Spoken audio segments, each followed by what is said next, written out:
in the unforgiving landscape of the New Mexico Territory in 1887, where the desert sun could kill a man as surely as any bullet, and water was more precious than gold. Survival depended on a harsh code that few outsiders understood. It was a land where Apache warriors still moved like ghosts through ancient hunting grounds, where cattle barons fought bloody range wars, and where a single act of kindness could mean the difference between life and death. Sam Rodriguez had been working cattle in the high desert country south of Santa Fe for nearly 15 years, building a modest ranch through backbreaking labor and an intimate understanding of the land that had been passed down through generations of his Mexican-American family. At 34, Sam was lean and weathered like the mesquite trees that dotted his grazing land. With hands scarred by rope burns and eyes that could read weather patterns 3 days in advance, the Rodriguez family had survived the transition from Mexican to American rule, had weathered the Civil War when Confederate forces briefly occupied New Mexico, and had maintained their small spread through droughts, Apache raids, and the constant pressure from larger Anglo ranchers, who viewed their success with suspicion and resentment. But nothing in Sam's experience had prepared him for the scorching drought of 1887, when the summer rains failed completely and the reliable spring that fed his water tank began to run dry. By late August, Sam was hauling water 20 miles from the nearest reliable source, rationing every drop for his remaining cattle and trying to keep his family alive in conditions that were testing the limits of human endurance. On the morning of August 23, 1887, as Sam made his weekly water run with his wagon and 2 exhausted horses, he discovered a dying man beside the old Apache trail that cut through the eastern edge of his property. The stranger was clearly Native American, probably Apache, collapsed in the shade of a boulder outcrop with his lips cracked and bleeding from dehydration. The dying the August sun bore down on the New Mexico desert with the intensity of a blacksmith's forge, turning the air itself into a shimmering weapon that could steal a man's strength and life with merciless efficiency. Sam Rodriguez guided his wagon along the narrow trail that wound through the high desert country, every jolt and bump a reminder of how precious his cargo had become. In the wagon bed, secured with ropes and canvas, was 6 barrels of water that represented 3 days of hard travel to the Martinez well, 20 miles to the northwest. Each barrel had cost Sam $2, money he could barely afford, but water had become more valuable than silver in the drought-stricken territory. His horses, a matched pair of bays named Cisco and Pancho, showed their exhaustion in every labored step. Their coats were lathered with sweat despite the early hour, and their breathing was heavy and irregular. Sam knew they were pushing the limits of what the animals could endure, but he had no choice. As Sam navigated a particularly rough section of trail, where erosion had carved deep ruts in the hard-pan soil, his attention was caught by something that didn't belong in the landscape. Near a cluster of boulders that provided the only shade for miles, something dark was lying motionless against the rocks. Sam reined in his horses and studied the scene carefully. In Apache country, caution was a survival skill that had kept the Rodriguez family alive through years of intermittent warfare. What appeared to be a human form could be a trap, a wounded enemy, or simply another victim of the brutal desert conditions. But as Sam watched, he saw movement, the barely perceptible rise and fall of breathing, so shallow it was almost imperceptible, against the shimmer of heat rising from the desert floor. Drawing his Winchester rifle from its scabbard, Sam approached the boulder cluster on foot. The figure lying in the meager shade was clearly a man, and clearly dying.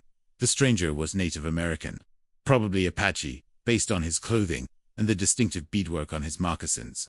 He appeared to be middle-aged, with long black hair, streaked with gray, and a face that had been weathered by decades of desert living. His lips were cracked and bleeding from severe dehydration.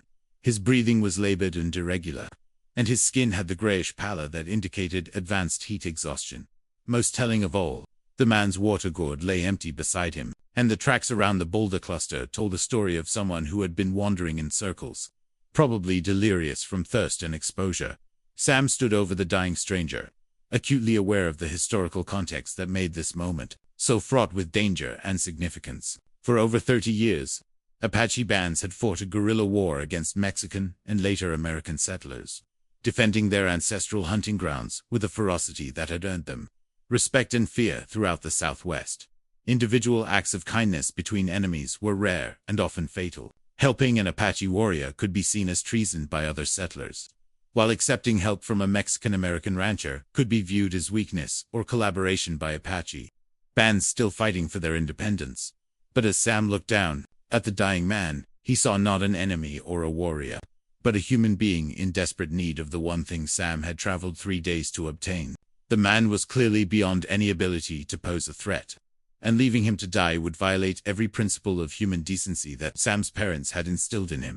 Sam returned to his wagon and retrieved one of his personal water bottles, a ceramic jug that held about a quart of water and represented roughly a day's drinking supply for a man working in the desert heat. He also grabbed a piece of canvas that could provide additional shade and some dried beef jerky. Kneeling beside the unconscious Apache, Sam carefully lifted the man's head and began to drip small amounts of water onto his cracked lips. Too much water too quickly could cause vomiting in someone severely dehydrated, potentially worsening the condition rather than helping. "Easy, amigo," Sam whispered in Spanish, though he wasn't sure if the man could understand either Spanish or English. "You're going to be all right. Just take it slow." The stranger's eyes fluttered open after several minutes of careful hydration. They were dark brown, almost black, and held an intelligence that had been temporarily clouded by dehydration and heat exhaustion. For a moment, the two men stared at each other across a cultural divide that had been carved by decades of conflict and mistrust. Then the Apache spoke, his voice barely above a whisper, but clear enough for Sam to understand. "Why do you help me?" Sam continued to drip water onto the man's lips, considering his answer carefully. "Because you need help," he finally replied, "and because this land doesn't care what color a man's skin is when the sun tries to kill him." The stranger managed a weak smile at this response. "You speak truth, cowboy. The desert treats all men the same." Over the next hour, Sam shared nearly half of his personal water supply with the dying Apache, gradually increasing the amount as the man's condition improved. He also erected a canvas shelter to provide better shade and shared some of his food, though the stranger was too weak to eat much. As the Apache's strength slowly returned, he began to speak in halting English about his circumstances. His name was Joseph Crowfeather, and he was a scout and medicine man for a band of Mescalero Apache who had been living in the mountains east of Sam's ranch. He had been traveling alone to gather medicinal plants when he became lost during a dust storm and had wandered in the desert for 3 days without finding water. "My people will look for me," Joseph said, his voice growing stronger with each sip of water. "But they may not find me in time. You have saved my life, Samuel Rodriguez." Sam was startled to hear his full name spoken by the Apache. "You know who I am?" Joseph nodded slowly. "We know all the ranchers in this country. Your family has always dealt fairly with any of our people who came to trade. Your father once gave medicine to my cousin's child when she was sick with fever. We do not forget such kindness." "I have water to spare," Sam lied, knowing that every drop he gave to Joseph Crowfeather was water that his own cattle and family would need desperately. "You're welcome to what you need." Joseph studied Sam's face with the penetrating gaze of someone accustomed to reading human character under extreme circumstances. "You lie with kindness, cowboy. I can see in your eyes that this water costs you greatly, but I accept your gift because my life depends on it, and because I believe I can repay this debt in ways that will benefit us both." As the sun reached its zenith and the temperature climbed toward what felt like the limits of human survival, Sam helped Joseph Crowfeather into the shade of his wagon and shared more water and food. The Apache was recovering quickly, displaying the remarkable resilience of someone who had spent a lifetime adapting to harsh conditions. "I must return to my people soon," Joseph said as his strength continued to improve. "But first, I want you to understand something important. There are changes coming to this country, big changes that will affect everyone who lives here." The code of the DESRT. The conversation was interrupted by the sound of hoofbeats, approaching from the direction of Sam's ranch. 3 riders were coming hard across the desert, and Sam recognized them as his younger brothers, Carlos and Miguel, along with their neighbor, Frank Morrison. "Sam," Carlos called out as they approached, "we saw buzzards circling and thought you might be in trouble." The arrival of the other men created a tense moment as they took in the scene. Sam sharing his precious water with an Apache warrior, providing aid to a member of a group that many settlers still considered active enemies. Frank Morrison, a recent arrival from Texas who had brought with him all the prejudices and fears of the ongoing Indian wars, reached for his sidearm when he saw Joseph Crowfeather. "Sam, what the hell are you doing?" Frank demanded. "That's an Apache. He could have friends nearby waiting to ambush us." "He's a dying man who needed water," Sam replied calmly, moving to position himself between Frank and Joseph, "and he's under my protection." Joseph Crowfeather, despite his weakened condition, had been observing the exchange with the keen attention of someone whose survival had often depended on accurately reading the intentions and emotions of others. When he spoke, his voice was steady and carried a dignity that commanded respect. "I understand your fear, Tejano," Joseph said, using the Spanish word for Texan.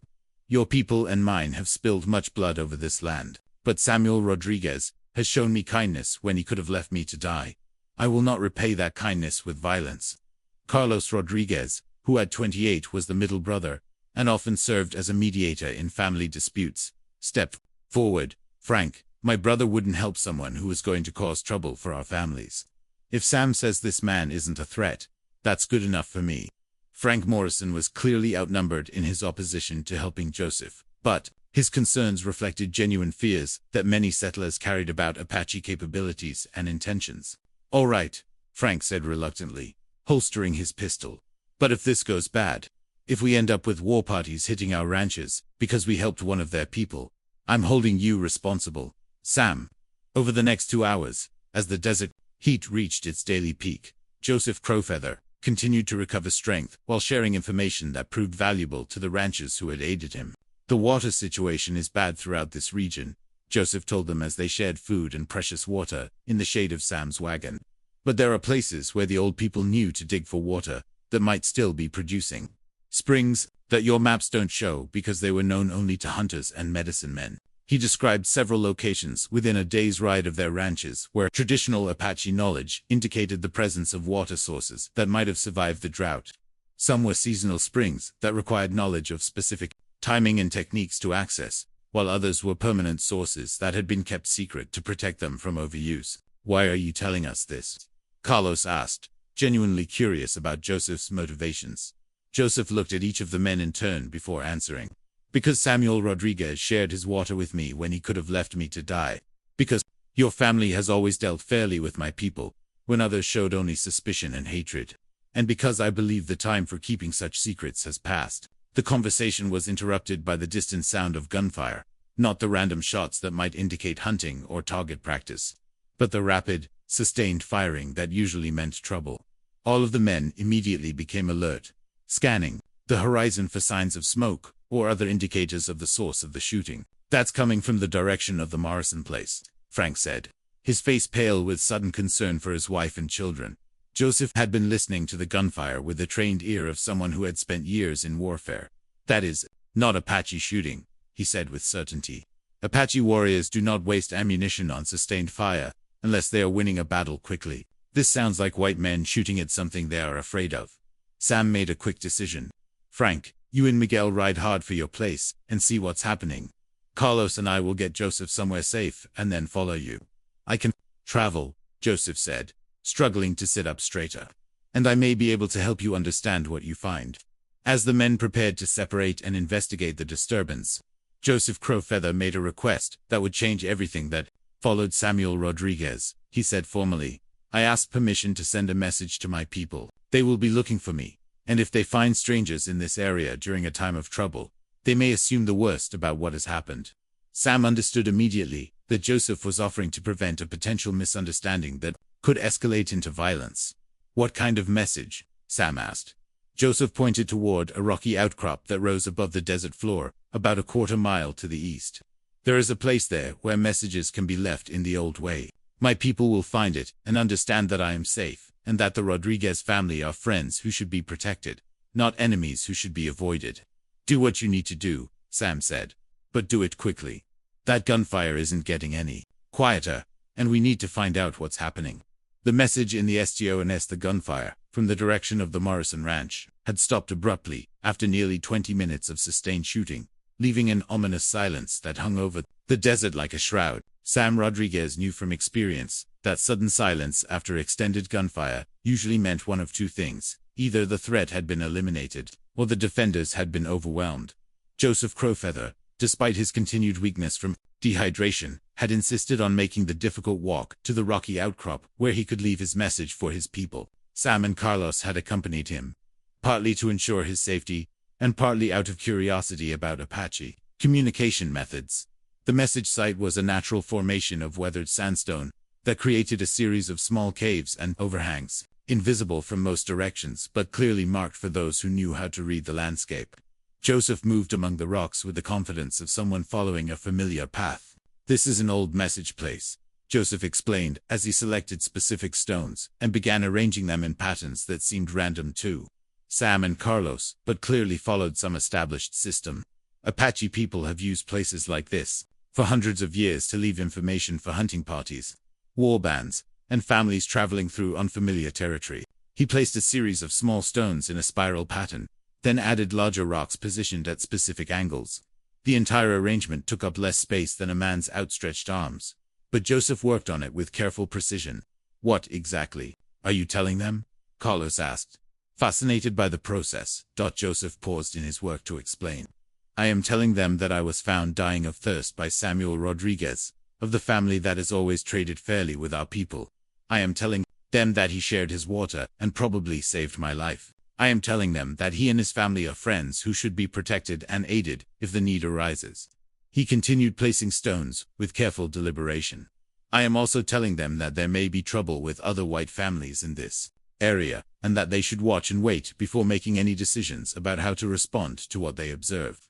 The implications of this message were significant. By identifying his family as friends worthy of protection, Joseph was potentially placing them under a form of Apache protection that could prove valuable in the dangerous environment of the New Mexico territory.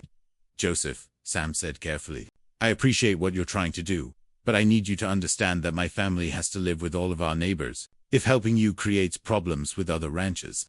Joseph looked up from his stone arrangement with understanding. "Samuel Rodriguez, you worry about politics when you should be thinking about survival. The men who are shooting at something on your neighbor's ranch, do you think they will care about your politics if they decide you are their enemy?" The question struck home. Sam had been focused on the potential complications of helping an Apache warrior, but he hadn't fully considered the possibility that the immediate threat might be coming from other settlers, rather than from Apache raiders. "What do you mean?" Carlos asked. Joseph finished his message arrangement and stood up slowly. "I have traveled through this country for many years. I know the sounds of different kinds of fighting. What we heard was not the sound of Apache warriors attacking a ranch. It was the sound of many men with many guns, shooting at something that was not shooting back very much." The distinction was subtle, but significant. Apache war parties typically relied on mobility, surprise, and conservation of ammunition. The shooting they had heard suggested a different kind of conflict. "You'd think it might be rustlers?" Sam asked. "Or worse," Joseph replied grimly. "There are men in this territory who use the threat of Apache raids as an excuse to steal cattle, take land, or settle personal grudges.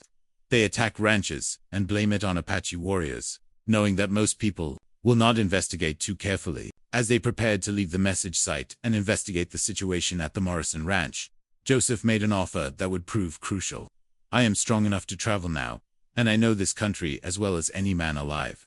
If you will allow me to accompany you, I can help you understand what you find at your neighbor's ranch, and I can protect you from making mistakes that might cost lives." Sam and Carlos exchanged glances, both understanding that accepting Joseph's offer would represent a significant escalation in their commitment to helping him. "All right," Sam decided, "but if we run into other people, you let me do the talking." Joseph nodded his agreement, but added a warning. "And you must understand that if we find what I think we may find, your neighbors will not want to believe the truth about what happened. Sometimes it is easier to blame Apache raiders than to accept that white men can be just as savage as any warrior." The three men mounted their horses and began the ride toward the Morrison Ranch. As they rode, Joseph shared information about the country they were crossing that revealed a level of detailed knowledge that impressed both Rodriguez brothers. He pointed out signs of old Apache camps, seasonal water sources that weren't marked on any government maps, and natural landmarks that served as navigation points. More importantly, he identified tracks and other signs that indicated recent human activity in the area. "There have been many riders through here in the past few days," Joseph observed as they paused to examine tracks. "More than would normally travel this route." Sam dismounted to examine the tracks more closely. What he saw confirmed Joseph's assessment and added troubling details. "These aren't all local horses," Sam said, pointing to hoofprints that showed distinctive wear patterns. "Some of these animals have been shod by blacksmiths from outside this area, and some of these riders were leading pack animals." The implications were ominous. a group of outsiders traveling with pack animals, suggested either a large-scale rustling operation or something even more sinister. As they approached the final ridge that would give them a view of the Morrison Ranch, Joseph called for a halt and suggested they proceed on foot to avoid being seen before they understood what they were dealing with. The three men secured their horses and made their way carefully to the ridgeline. What they saw when they looked down into the valley where Frank Morrison had built his ranch would challenge every assumption they had made about the nature of the threat they were facing. The Morrison Ranch house was still standing, but smoke was rising from several outbuildings that had been set on fire. Cattle were scattered across the valley, many showing signs of having been driven hard and then abandoned. And in the yard in front of the ranch house, a group of armed men were engaged in what appeared to be a heated argument. But these were not Apache warriors. They were white men, well armed and mounted on good horses, with the look of professional gunmen rather than desperate raiders. Rustlers, Carlos whispered.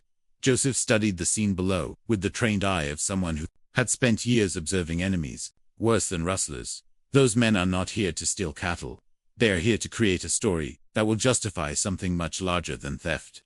The Ari Seko and Ngiaz, the three men watched from concealment, trying to understand what they were witnessing. One of the armed men below began shouting orders that carried clearly in the thin desert air. Make sure you get all the Apache arrows planted around the house, and scatter some of those war lances near the bodies. This has to look like a full war party hit this place. The revelation that they were witnessing the deliberate staging of a fake Apache raid sent a chill through all three observers. If these men were willing to murder the Morrison family and frame Apache warriors for the crime, then the consequences would extend far beyond a single ranch. A false Apache raid that appeared convincing could trigger military retaliation against innocent Apache bands, could justify the seizure of Apache lands, and could create the kind of ethnic violence that would make survival impossible for anyone trying to live peacefully in the territory. We have to do something, Carlos whispered, his hand instinctively moving toward his rifle. Against 12 armed men, Sam replied grimly, counting the killers who were working with military precision to create their deception. We'd be dead before we could help anyone. Joseph Crowfeather had been studying the scene below with the analytical mind of someone who had spent years planning military operations. These men are not common criminals. They move like soldiers, and they have planned this operation carefully. This is not about stealing cattle or settling personal disputes. As they watched, the leader of the gang, a tall man with a distinctive gray beard, began issuing orders for the final phase of their deception. Apache arrows were being driven into wooden structures around the ranch house. Traditional war lances were being planted in strategic locations, and several of the men were changing into clothing that would suggest Apache raiders had been responsible for the attack. They planned to ride to town and report that they fought off an Apache war party, Joseph said, his voice filled with cold anger. They will say they arrived too late to save the Morrison family, but that they drove off the raiders and can prove it was Apache work. Sam understood immediately what this meant. A report of Apache raids would bring military intervention, possibly leading to attacks on innocent Apache bands. It would also provide justification for seizing Apache lands under the guise of protecting settlers. We need to get word to the territorial authorities, Carlos said. Who will believe us? Sam asked bitterly. Our word against 12 men who are about to provide evidence of an Apache raid. Joseph had been thinking along different lines. There is another way. My people have been watching this area because we knew something was wrong. There are Apache warriors in those hills right now, watching what happens here. They have seen what we have seen, and they understand what it means. He pointed toward the mountains that rose beyond the Morrison Ranch. My people know the truth about what happened here. If we can get word to them, they can help us prove what really occurred. Apache warriors know the difference between real Apache weapons and fake ones.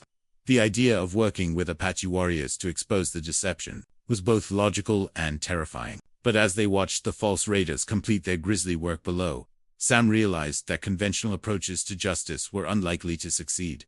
How do we contact your people? Sam asked. Joseph smiled grimly. The message I left at the rocks will bring them to us. By now, they have found my signal, and they know that I am alive, and that the Rodriguez family are friends. They will be looking for signs of where I have gone.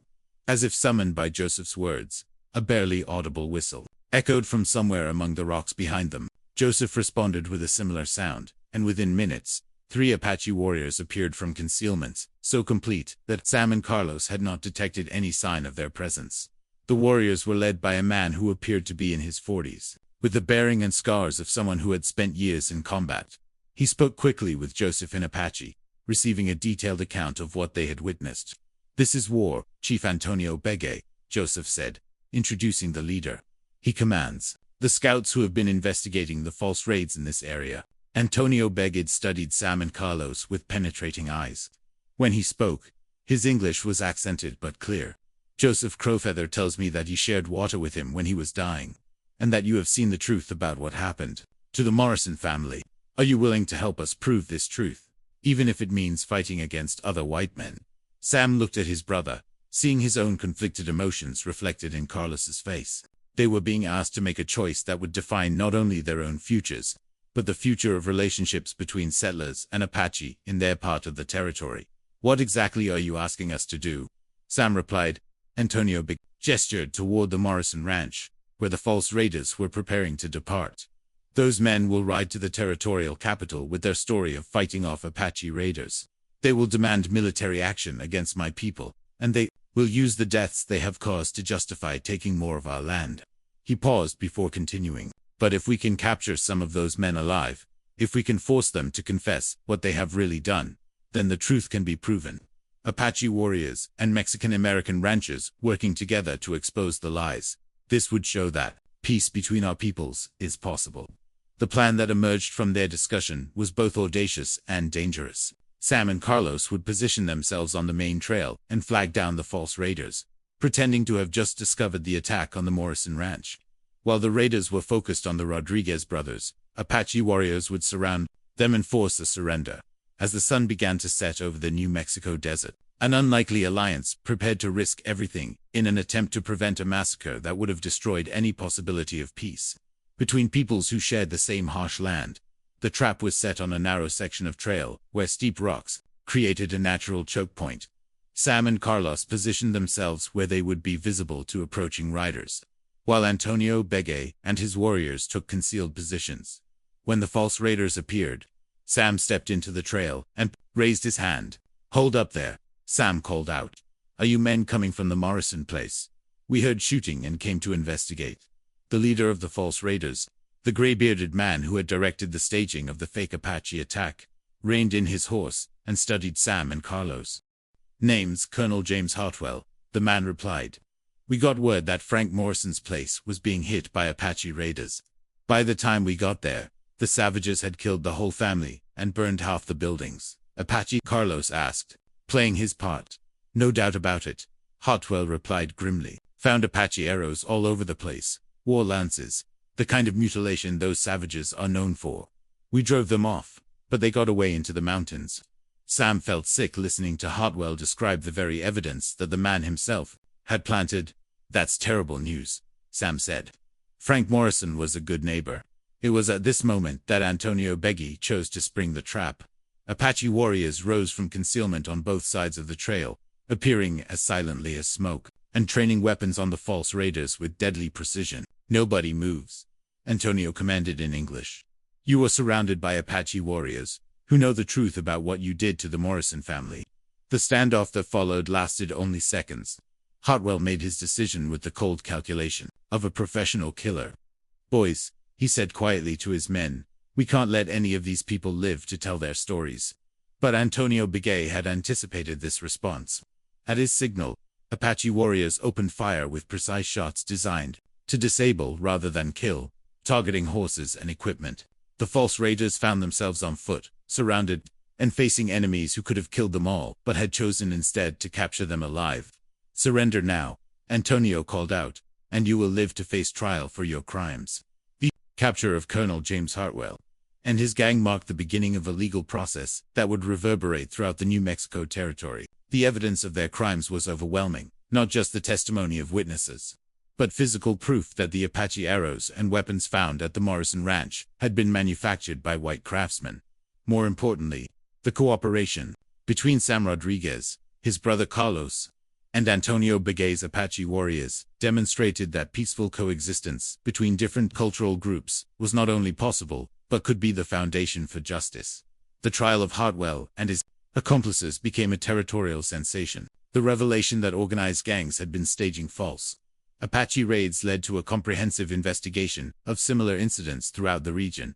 Sam Rodriguez found himself testifying before territorial officials about what he had witnessed, and the role that Apache warriors had played in exposing the truth. His simple act of sharing water with a dying stranger had evolved into a public stand for justice. But perhaps the most significant outcome was the friendship that developed between the Rodriguez family and Antonio Begay's band of Apache scouts. The water that Sam had shared with Joseph Crow Feather had created bonds of trust that transcended historical conflicts.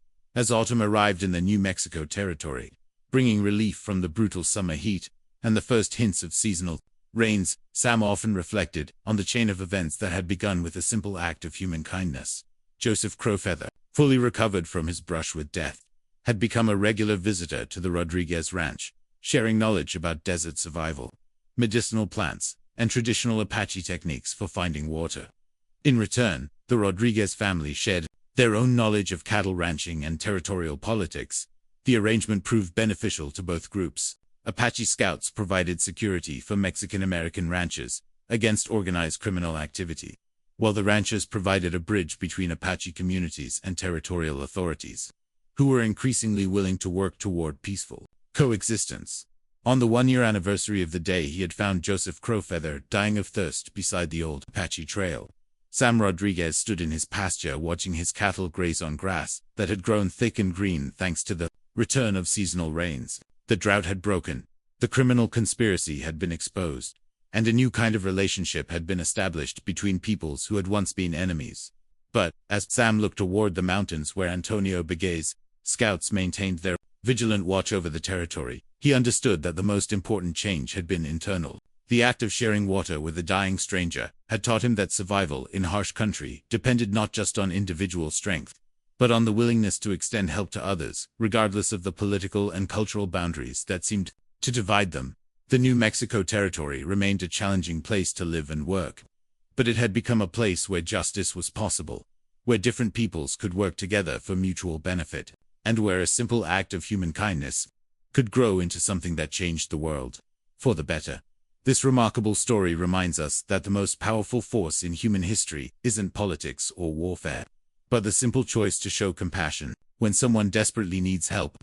Sam Rodriguez's decision to share his precious water with a dying stranger didn't just save one life. It created a ripple effect that exposed corruption, prevented a massacre, and built bridges between communities that had been enemies for generations. Sometimes the smallest acts of kindness have consequences we never could have imagined, and sometimes helping one person in need ends up helping everyone. Share this story if you believe that choosing compassion over fear can change the world, one person at a time. Subscribe for more incredible true stories that prove ordinary people can do extraordinary things when they choose to act with courage and kindness.